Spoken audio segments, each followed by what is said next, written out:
Hey guys, मेरे YouTube channel it's all about being passionate पे आपका स्वागत है। मैं हूँ डॉक्टर ऋषिका।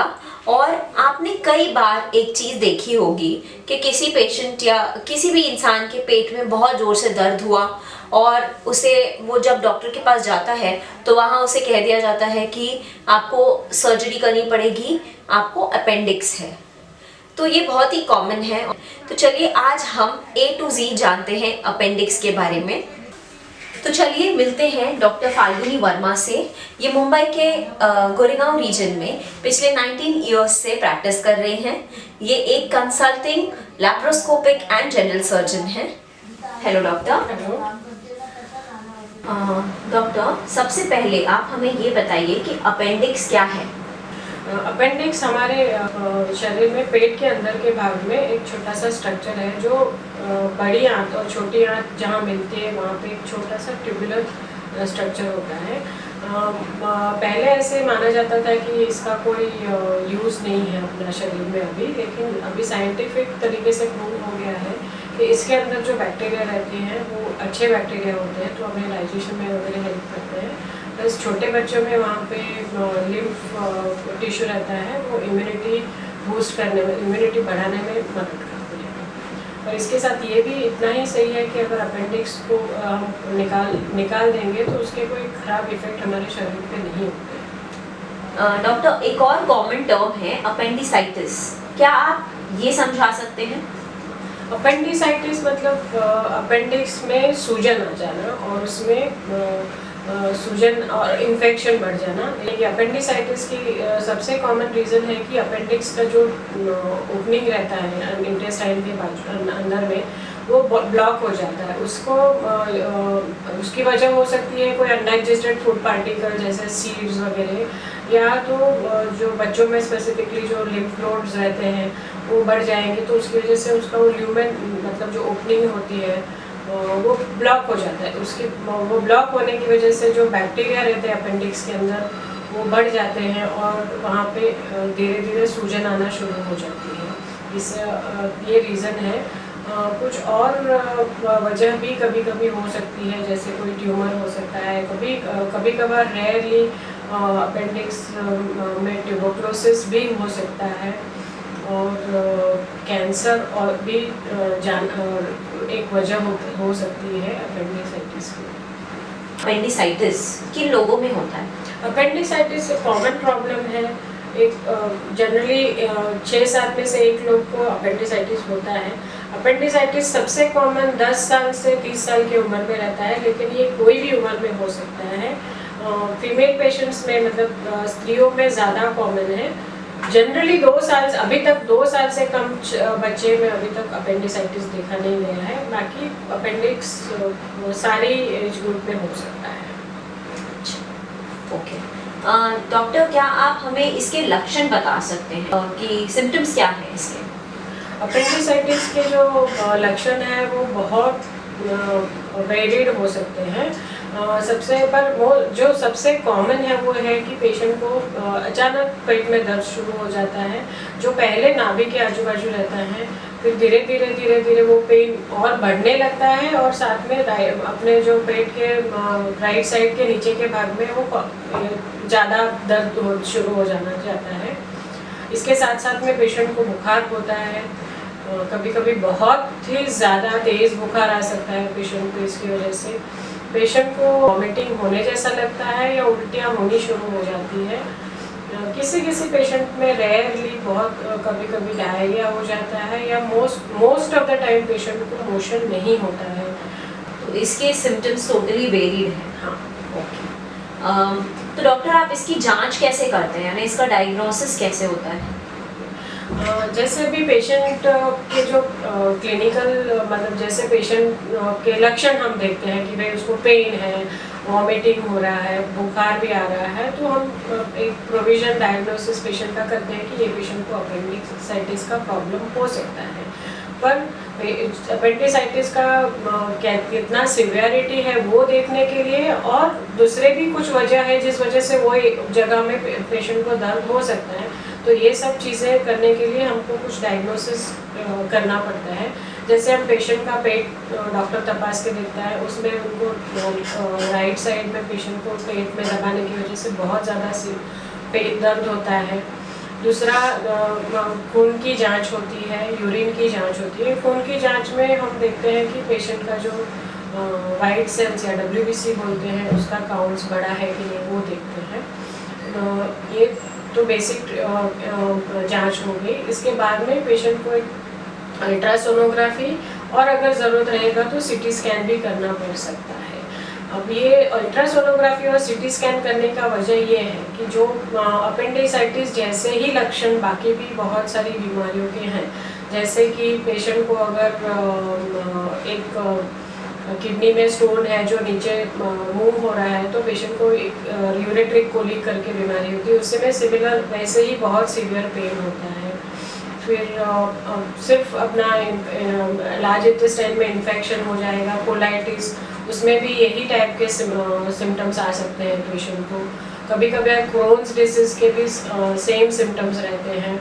फिर फीमेल पेशेंट्स मतलब स्त्रियों में पेशेंट जब भी ओवेरियन प्रॉब्लम्स रहते हैं, जैसे ओवेरियन सिस्ट होता है। ओवेरियन सिस्ट में इतना पेन नहीं होगा, लेकिन अगर ओवेरियन सिस्ट के अंदर खून जम जाता है या उसके अंदर ट्विस्ट हो जाता है तो इतना ही सीवियर पेन हो सकता है।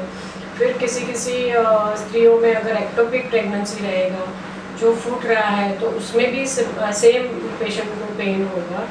तो और सिर्फ यूरिन में सिर्फ इन्फेक्शन है, सिस्टाइटिस है, तो उसकी वजह से भी ऐसा ही पेन होगा। तो पेशेंट को ट्रीटमेंट चालू करने से पहले या कोई भी सर्जरी प्लान करने से पहले अपने को पता होना चाहिए कि अपेंडिक्स ही प्रॉब्लम है, और अगर अपेंडिक्साइटिस है पेशेंट को तो फिर वो कितना सीवियर है। वैसे जैसे बहुत ज़्यादा सूज गया है, फूटने का तैयारी है, या ऑलरेडी फूट गया है पेट में के अंदर, या फिर कुछ और प्रॉब्लम भी है पेशेंट को, इसलिए ये सब जांच करनी पड़ती है। डॉक्टर, क्या अपेंडिसाइटिस एक डेंजरस कंडीशन है? क्या इससे कोई जान का खतरा या ऐसा कुछ है? अपेंडिक्साइटिस डेंजरस बीमारी हो सकती है अगर इसका टाइमली ट्रीटमेंट नहीं होता है। तो अपेंडिक्स जब बहुत ज़्यादा सूज जाता है तो वो फूट जाता है। जब वो फूट जाता है तो पूरा इंटेस्टाइन का कंटेंट या जो अंदर का बैक्टीरिया वो पूरे पेट के अंदर फैल जाता है, और अगर हम टाइमली ट्रीटमेंट उसका नहीं करते हैं तो पेशेंट को पेरिटोनाइटिस होता है, मतलब पेट के अंदर पूरा बहुत इन्फेक्शन फैल जाता है, और इसमें पेशेंट का अगर की जान जाने का भी एक खतरा हो सकता है। आजकल ये इतना कॉमन नहीं है अपेंडिक्स की वजह से पेशेंट की जान जाना, बट फिर भी पॉसिबल हो सकता है। पॉसिबल है, ओके। तो डॉक्टर, अपेंडिक्स से क्या कोई अदर कॉम्प्लिकेशंस, कुछ और मतलब कॉम्प्लेक्स सिचुएशंस कुछ है रिलेटेड?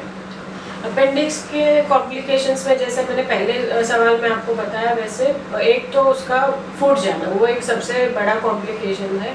सो हर ट्रीटमेंट का ये है कि सबसे उसको फूटना प्रिवेंट करना।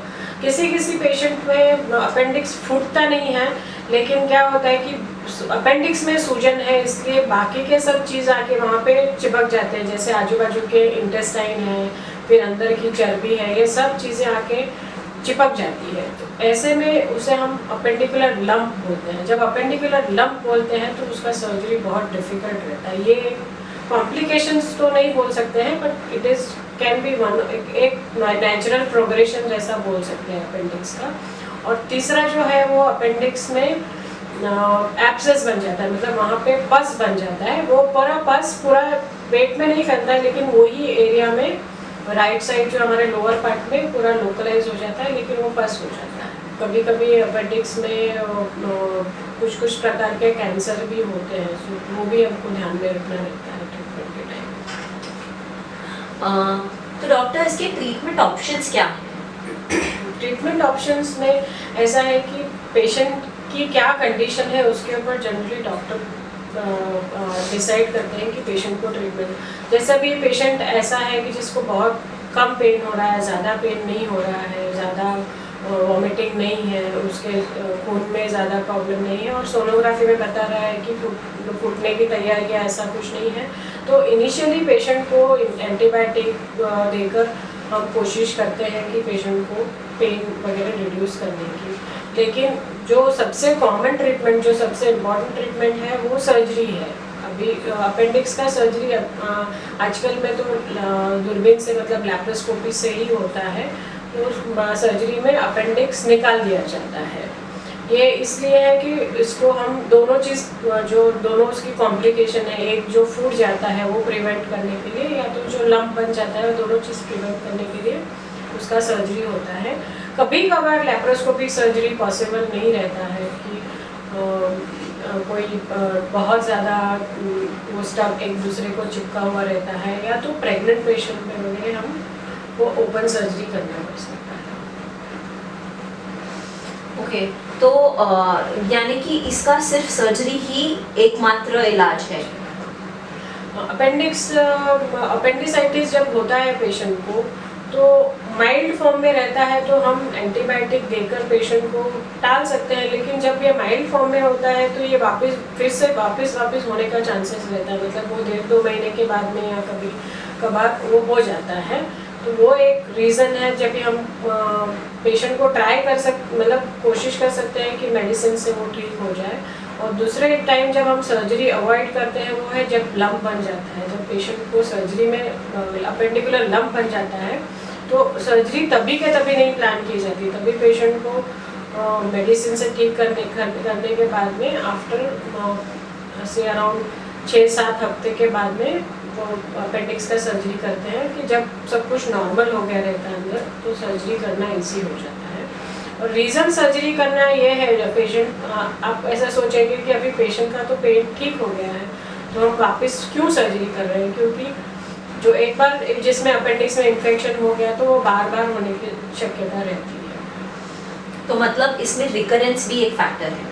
रिकरेंस अगर हमने उसको मेडिसिन से ट्रीट किया है, हाँ, एक बार अपेंडिक्स अगर हमने निकाल दिया है तो वापस होने का वापस रीग्रो नहीं होगा। रीग्रो नहीं होता है।